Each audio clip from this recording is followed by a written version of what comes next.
I think the debate on whether the British state is actively working against the white British native population is now academic. It's a matter of fact. There should be textbooks in schools on the subject saying that the British state actively dislikes and is working against its own people. Now, a lot of people will say they think this is specifically because of a misguided effort to be equal and to make an equal society and to say we want equality in the United Kingdom. I say to them, you're talking out of your ear end. It's not accurate. It's not true. It's far more insidious and it's far more deliberate, and it's being done all across the public sector, infested the civil service, thanks to Tony Blair. All you need to do is look at his Human Rights Act from 1998, all of the DEI initiatives, and the way that all of the institutions of state have been indoctrinated by whatever powers that be to say you cannot be racist towards white people. We call it a two-tier society, but I think it is conditioning because people respond to incentives and people respond to the full force of the law, and we've been incentivized and desensitized to not question things, because if you question things, there's nothing down for you.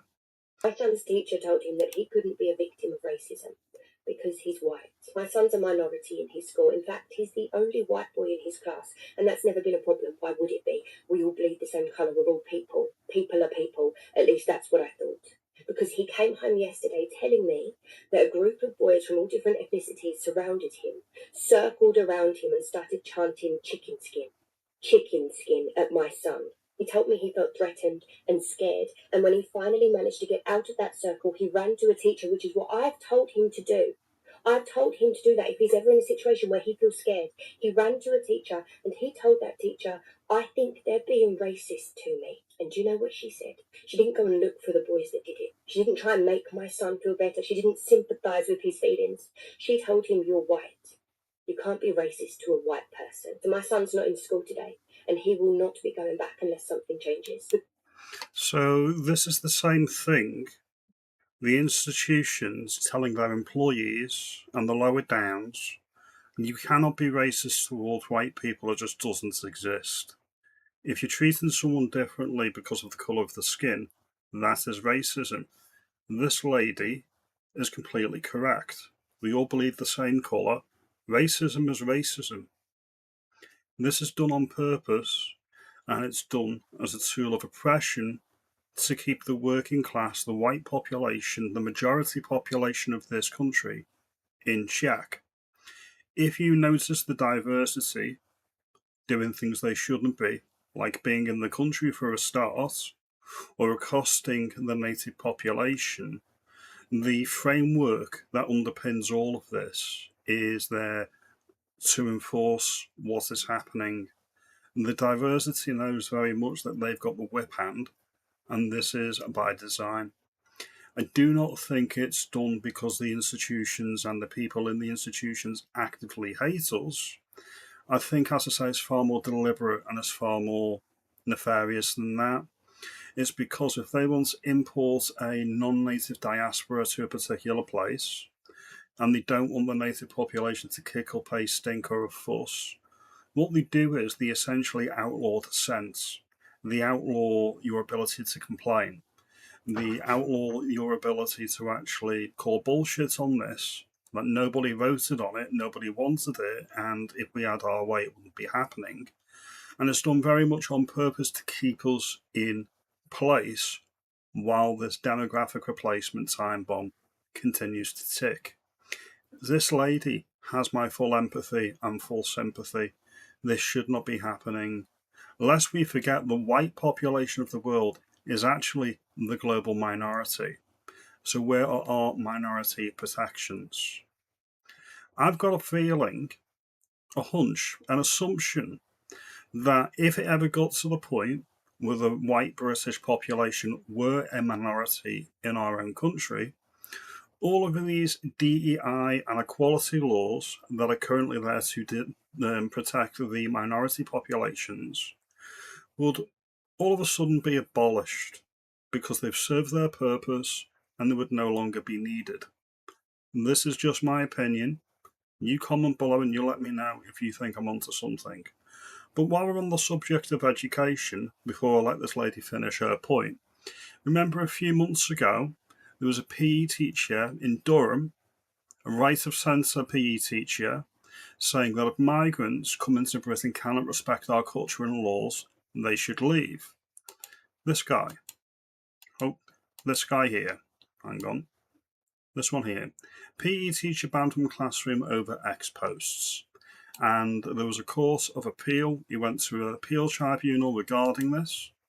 And the Education Secretary, Bridget Phillipson, and her people, her panel of judges and pundits, whoever makes the decision, overturned the teacher's local appeal at his local school because they felt that their decision didn't meet the severity of the transgression, i.e., he's a white man complaining about the diversity in Britain if they do not assimilate, and the states and the powers that be don't like it.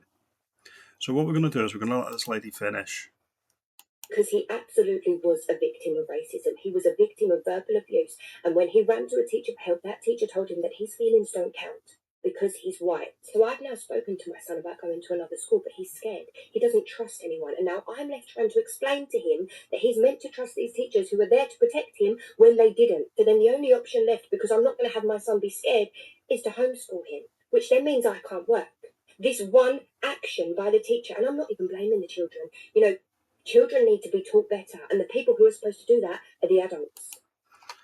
This child has been failed. The teachers need to be struck off and sacked. No child should be made to feel the way that this child has felt, especially if they've gone to a teacher and reported bullying and the teachers haven't done anything because the kid is white and the people doing it were black or non-white. This is completely unacceptable. This is exactly the same on a much smaller level that will happen to Henry Nowak, what happened to that teacher in Durham, and it's happening all over the country. And these are just the high profile cases. So when we actually get a right of centre government in, whether that's reform or restore, all of this needs to go.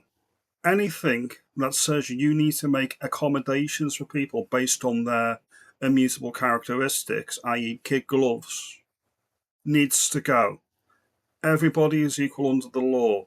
And yes, you can bully white people because you're black and they're white. That is a thing that can happen. The people there to protect us, and they didn't do it. And because of that teacher's actions, my whole life is now being affected. My son's whole life is now being affected. As I say with that school teacher who's been struck off effectively for a few years and the Department for Education intervened, I think all of this is completely on purpose, and as I say, it's because of what agenda they're bringing in. It's not done from a arguably altruistic place where they want to be namby-pamby, heal the world, huggy, everybody's great. It's not done for that purpose. It's literally done to keep the gammons in place while they carry out their agenda. As always, your mileage may vary. Like and subscribe if you think I'm onto something. Comment below if you think I've got the right nail on the right head here. Have a good day and thank you for watching.